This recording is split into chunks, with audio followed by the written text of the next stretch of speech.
किसान भाइयों राम राम नमस्कार। आज हम लोग इस वीडियो के अंदर एक ऐसे रोग की बात करने वाले हैं जो 40 दिन के बाद पत्तियों के ऊपर भी आ सकता है, जो 50 से 60 दिन के अंदर नोड यानी कि जो तने के बीच में जो गांठ बनी होती है उस पे आ सकता है, या हम ये कह सकते हैं कि बल्ली निकलने के बाद तने से लेके और बल्ली के बीच में जो गांठ होती है, जहाँ से बल्ली स्टार्ट होती है, वो जो गांठ होती है उसके ऊपर भी ये रोग आ सकता है।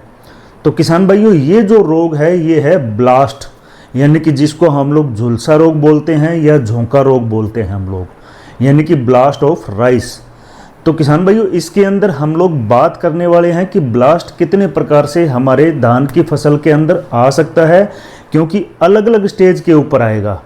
वो अलग अलग चीज़ है कि पत्तियों के ऊपर 40 दिन के बाद आ सकता है, कभी भी आ सकता है। नोड ब्लास्ट आ सकता है, नेक ब्लास्ट आ सकता है, पेनिकल ब्लास्ट आ सकता है। तो पेनिकल ब्लास्ट यानी कि जब बल्लियाँ निकल गई है तो बल्लियों के ऊपर भी ये ब्लास्ट आ सकता है।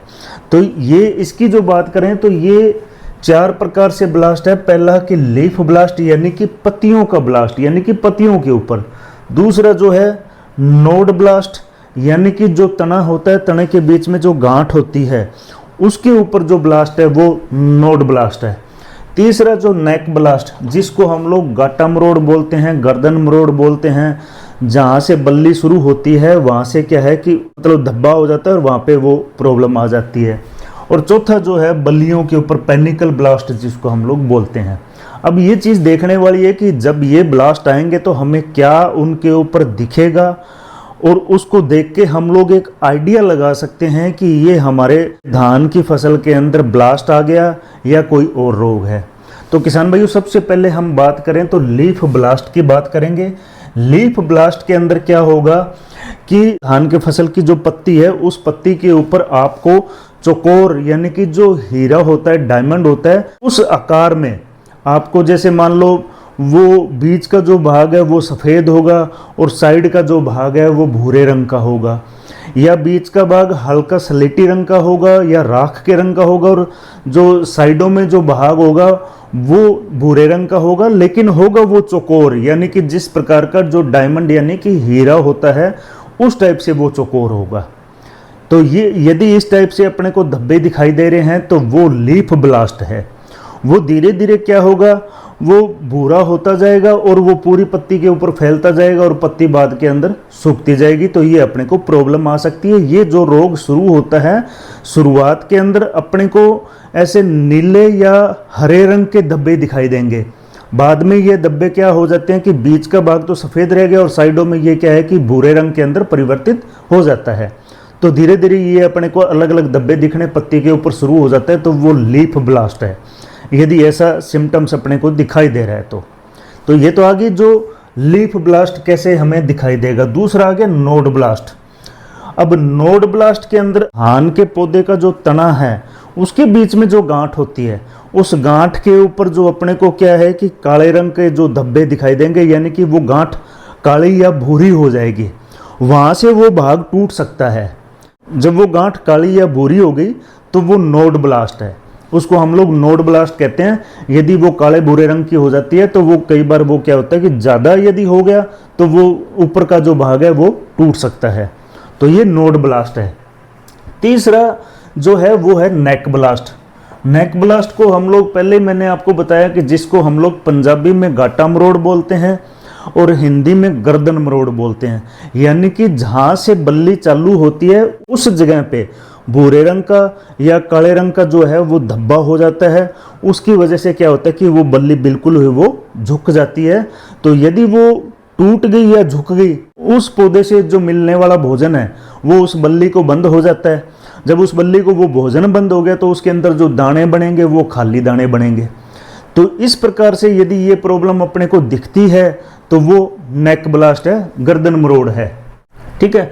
अब चौथा आ गया कि पेनिकल ब्लास्ट। बहुत कम दिखेगा आपको अपने धान के अंदर, इतनी ज़्यादा मात्रा में दिखाई नहीं देगा। हाँ, एक समय दिख सकता है कि जब लीफ ब्लास्ट आपके खेत के अंदर बहुत ज़्यादा आया हुआ है या नेक ब्लास्ट आपके खेत के अंदर बहुत ज़्यादा आया हुआ है, तो उस दौरान आपके खेत के अंदर ये पेनिकल ब्लास्ट भी यानी कि बल्ली का ब्लास्ट जिसको हम लोग बोलते हैं, तो वो हमें दिखाई दे सकता है।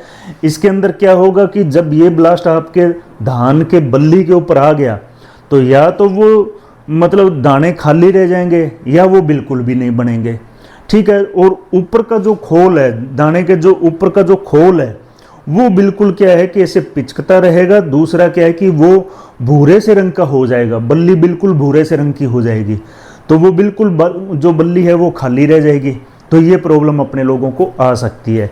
ये यदि ये समस्याएं जैसे मान लो लीफ ब्लास्ट, नोड ब्लास्ट, नेक ब्लास्ट और पेनिकल ब्लास्ट, यदि ये समस्याएं हमारे खेत के अंदर दिख रही है तो हमें क्या करना है, किस प्रकार से उसका ट्रीटमेंट करना है। सबसे पहला ट्रीटमेंट है कि ट्राइसाइक्लाजोल।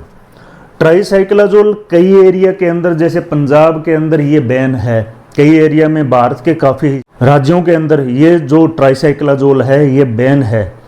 जहाँ पे नहीं बैन है तो वहाँ पे आप ट्राइसाइक्लाजोल 0.6 ग्राम प्रति लीटर पानी के हिसाब से आप लोग इसका इस्तेमाल कर सकते हो, या ये कह दूं मैं कि 120 ग्राम प्रति एकड़ के हिसाब से आप इसको प्रयोग कर सकते हो। यदि ये ट्राइसाइक्लाजोल आप प्रयोग कर लोगे तो जो लीफ ब्लास्ट है या नोड ब्लास्ट है, या मान लो हम ये कह दें कि नेक ब्लास्ट है या पेनिकल ब्लास्ट है, उसका कंट्रोल हो सकता है। उसके अलावा दूसरा जो ट्रीटमेंट है वो है एजोक्सी प्लस टेबुकोनाजोल, जिसको हम लोग कस्टोडिया बोलते हैं।